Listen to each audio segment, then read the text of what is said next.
Yo, it's your boy, I'm IK Smith, back with another fire stream. Make sure you go like, comment, and subscribe. Nikola Jokic is looking like he's on the brink of having another MVP caliber season and being a front runner for the MVP. We know they love Nikola Jokic, so it wouldn't shock me if he goes on to win this potential fourth MVP award. Even though I think it's some basketball players that has had a better season so far this year, even though Nikola Jokic has been incredibly dominant, incredibly skilled, and is really priming right now. Like he's really in his prime. He's really truly unstoppable. And even though I feel like it's been some players have had a better regular season so far, and those players are Kevin Durant, even though Kevin Durant is out, unfortunately, Jason Tatum as well, and also Anthony Davis, but who also got hurt. But that's here nor there. We're here to talk about Nikola Jokic, and he really dominated last night. 37-15 assists and 18 rebounds. That is a stat line that has never been done in the history of the NBA before. And it seems like we always see like all these stats and these numbers, and people talking about all these crazy stat lines that haven't never been done in the NBA.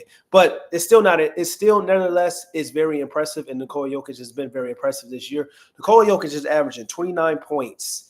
13 rebounds, 11 assists, and 56% from the field this particular regular season. He is in his prime right now. He right now is the best player overall in the National Basketball Association, which had a lot of Denver fans come out and saying that Nikola Jokic is already a top 10 basketball player of all time. And I'm here to tell you, as great as Nikola Jokic is, we have to pump the brakes because you just don't become a top 10 basketball player of all time due to the fact just because you won one championship. There's a lot that comes into play when you are talking about all-time rankings and all-time lists. A lot of it has to do with longevity and career, what you do in your entire career. Even though Nikola Jokic has gone on a 5-year stretch that is probably one of the best, if not the best 5-year stretch of all time, or at least top 3 to top 5, he still is not a top 10 basketball player of all time, even though he has won 3 MVPs, but he only has one championship. And his guys has been dominant longer in their tenures, and their resume is more deeper than Nikola Jokic when we talk about all-time lists. Because his guys has dominated the game that's been doing it for 10 to 15 years. And also a lot of guys, times when we mention top 10 lists of all time, we have to talk about the other side of the basketball, which is defense. And a lot of guys that are on the top 10 lists for the greatest basketball players of all time, they are two-way players. And Nikola Jokic's defense has improved, but many top 10 players of all time are two-way impactful players. Offensive prowess, defensive prowess as well. Example, Hakeem Olajuwon, Tim Duncan, LeBron James, Michael Jordan, Kobe Bryant. Like, that's the floor. And as great as Nikola Jokic is, once again, he's averaging this season 29 points, 11 assists, and 13 rebounds per game, shooting 56% from the field. That's an incredible stat line. He is dominating. 29 points, 13 rebounds, 11 assists, 56% from the floor on the season so far from Nikola Jokic. Is he going to be able to continue this pace going forward? I do not know. But for people saying he's a top 10 basketball player of all time, I would say, in my opinion, as great as he is, that Nikola Jokic is probably in the same tier. I'll probably put Nikola Jokic in the same all-time tier as a Kevin Garnett, a Dirk Nowitzki, a Dwayne Wade, a Giannis Antetokounmpo, a Kawhi Leonard, and even a James Harden. I think that is the tier where he's in right now. And all those guys I mentioned, other than James Harden, have at least one NBA championship. Kevin Garnett and Dirk Nowitzki has one MVP to go along with that championship. But for us, like runs, when we talk about playoff runs, we talk about who did you beat. When we talk about how did you win your NBA championship, Dwayne Wade won an NBA championship in year 3. Dirk Nowitzki went on one of the greatest runs of all time, beating the defending champs of the Los Angeles Lakers and beating a super team as well in a prime Miami Heat team with Dwayne Wade, Chris Bosh, and, of course, LeBron James. Like, so I can't sit up and say that Dwayne Wade, who won a championship in year 3, first championship in their franchise history, and Dirk Nowitzki, who went on probably arguably, if not the best, playoff run of all time for a superstar, a top 3, top 5 run for a superstar. If I can't say those guys are top 10 basketball players of all time, I can't say Nikola Jokic is a top 10 basketball player of all time just off the strength of one championship. And I know Nikola Jokic has won multiple MVPs, and that has put him in a different caliber, that has put him in a different tier for it's like the people that he's mentioned with have winning those multiple MVP awards with. But at the same time, it's guys that when we talk about the top 10 basketball players of all time, it's guys that are in a different category. And that category is not only having regular season success, but going off and doing it and winning back-to-back championships and finals MVPs. And that list is short. LeBron James, Michael Jordan, Kobe Bryant, Shaq, Hakeem, Durant. That is a different type of stature, different type of greatness, back-to-back championships and finals MVPs. And I haven't even mentioned guys like that were part of dynasties that are part of the top 10 players of all time in the Duncans, the Larry Birds, the Kareem, the Magic Johnson. I haven't even mentioned Stephen Curry as well. So those are 10 players right there that you can't put Nikola Jokic over any of those players. And I haven't even mentioned guys that like Wilt Chamberlain. I haven't mentioned guys that some people feel like it's hard to rate Wilt Chamberlain. I haven't mentioned Wilt. I haven't mentioned Bill Russell as well. And those guys can be very hard to rank depending on who you ask and who you talk to. So, and Kareem. Did I say Kareem? I think I said Kareem as well. Like we're talking about, it gets very, very dicey and very, very scary when we start talking about top 10 lists of all time. And if you're trying to include Nikola Jokic in his list off the strength of one championship and 3 MVPs, even though his 5-year stretch is one of the best 5-year stretches we've ever seen of all time, but you just don't become a top 10 basketball player just because you won 3 MVPs and you won a championship, especially against a team in the eighth seed in the Miami Heat that it wasn't really impressive compared to some of his counterparts of this top 10 list that went off and beat a lot of great guys in capturing their first NBA championship or winning, NBA championships and things of that nature. Who you play and who you beat matters. And once again, we talk about top 10 players of all time. We got guys in a separate category that's won back-to-back championships and finals MVPs, LeBron James, MJ, Kobe, Shaq, Hakeem, Durant. Like, it's levels. It's really levels. Like, puts you in a different tier. LeBron James, Michael Jordan, Kobe Bryant, Hakeem, Durant, Shaq, back-to-back championships and finals MVP. That's a different level. Dynasty players that are in the top 10, Duncan, Kareem, Magic, Larry Bird, who didn't win back-to-back finals MVPs, but Magic Johnson did win back-to-back championships in 1987, also 1988 as well, to go along with Kareem Abdul-Jabbar as well. They didn't win finals MVPs back-to-back, but like that list is very, very tight. Those are 10 players that I mentioned that Nikola Jokic is not seeing. He's not touching. And I'm a person that's always say the way you view top 10 lists, you have to break it down in 2 aspects, resume and also skill set and talent. From a talent and skill set setting alone, Nikola Jokic may be closer to being a top 10 basketball player of all time if you're just judging off of skill set and talent. But it's not just judged off of skill set and talent. It's judged off of your resume and what you've done in your NBA career as well. But the way I like to do it is I like to combine the two. So we're combining both parts. Nikola Jokic still is not fitting in that top 10 greatest basketball players of all time yet. And that's the key word, yet, because potentially he has, he's still in his prime. He has a chance. And I'll be lying if I said Nikola Jokic did not have a chance to possibly becoming a top 10 basketball player of all time. But once again, we got to pump the brakes because that list is very, very tight and very, very different.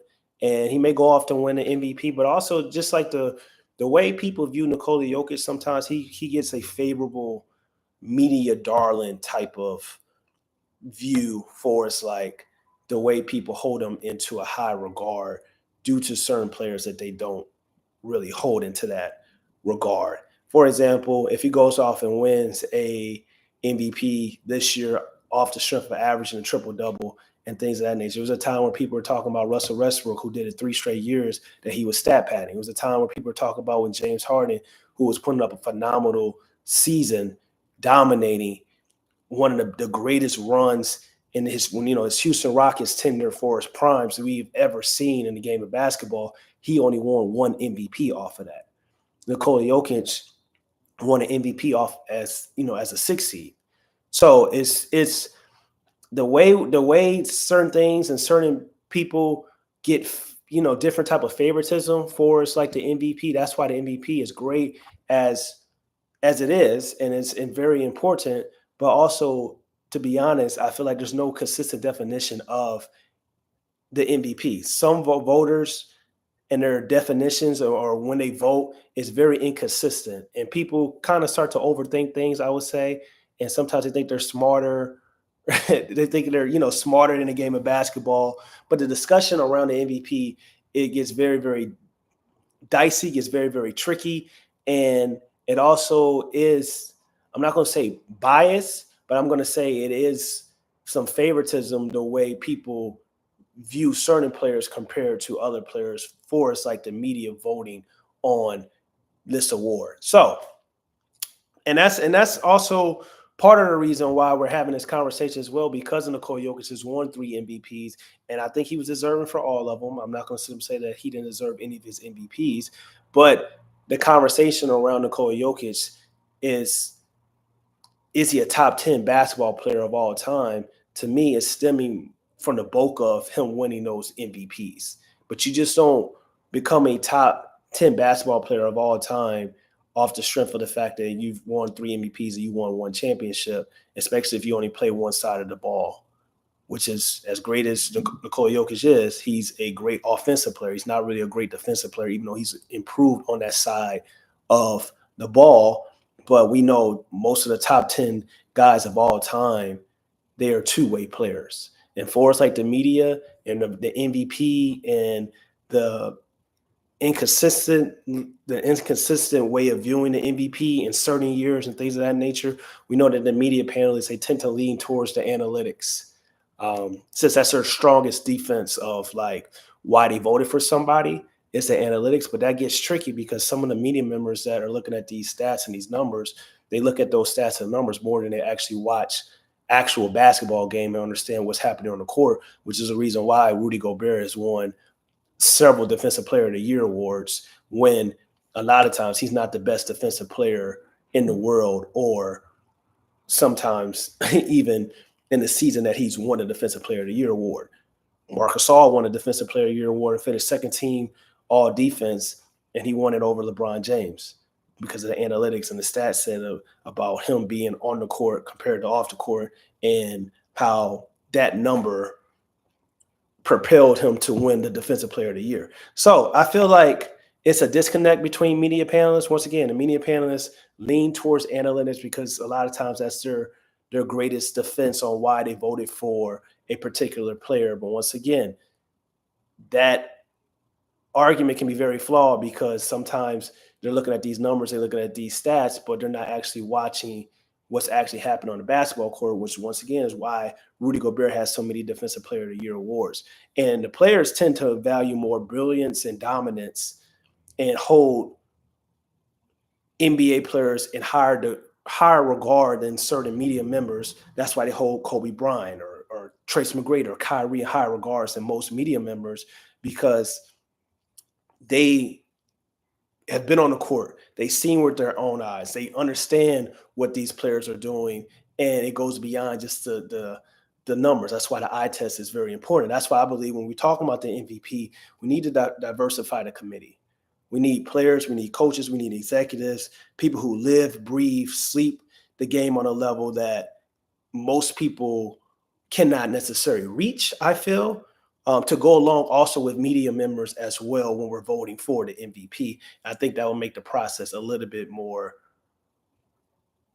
easy, but also a little bit more understandable for us. Like now, nobody can't really say anything.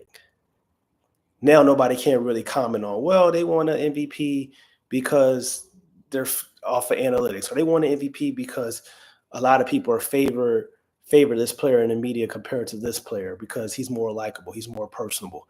I think we have to diversify the committee. I think we have to get some type of criteria.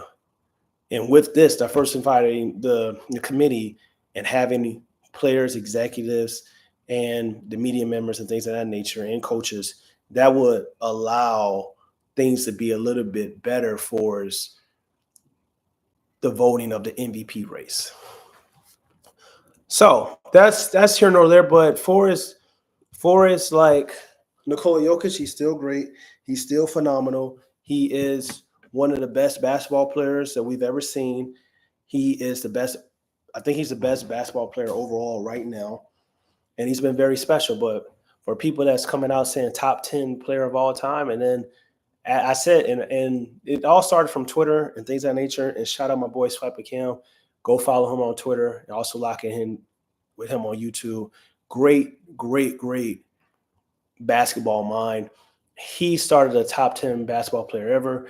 And then it was starting conversations on like, well, Nikola Jokic is better than, and he wasn't saying this, but Nikola Jokic had a better 5-year run than Stephen Curry, Kobe Bryant, and Kevin Durant, or people are saying, well, if that's the case, then he's better than Kobe Bryant and Kevin Durant and Stephen Curry. And that's why I say things get very tricky, because a lot of that is coming because of the fact that he's won these MVPs. Because how are you a top 10 basketball player of all time when you only got one ring? That's hard for me to really lock my mind on. How are you a top 10 basketball player of all time when you don't really affect the game on the defensive side of the ball? How are you a top 10 basketball player of all time when you haven't really beating anybody of substance in the NBA finals? Because people can pretend like, oh, who you play doesn't matter as long as you win a championship. It matters. That's why when we look at Kevin Durant and winning those championships and back-to-back finals MVP, he went up against a prime LeBron James. And regardless of how you feel like the team status or team structure, whether it was favored the Golden State Warriors or not, the fact of the matter is he looked at prime LeBron James eye to eye, and he won a championship and matched up with a guy that's at his position. Even though LeBron James was still dominating, but Kevin Durant was dominating as well, and his team came out on top. Michael Jordan beat Magic Johnson for his first ever NBA championship. Kobe Bryant beat a roster full of Hall of Famers to go back-to-back. Stephen Curry beat LeBron James. So it's just like it matters who you play. It matters who you beat. And those things matter when we're talking about top 10 all-time conversations. And as great as Nikola Jokic is, he's not a top 10 basketball player yet, of all time yet. Can he be someday? Yes. But as of right now, I'll put him in the category to go along with for his all-time tiers and best players of all time in that 15 to 25 range. And in that 15 to 25 range is guys included that Nikola Jokic is in. That includes the Moses Malone, Oscar Robertson, even though I think he's probably better than those guys all time. But you also got Kevin Garnett. You got the Isaiah Thomas, Dwayne Wade, Dirk Nowitzki. Like it's tough. It's very, very tough. But make sure you go lock in with me. It's your boy, K. Smith. Make sure you go like, comment, and subscribe. I really appreciate y'all. I'm gone, man. Peace.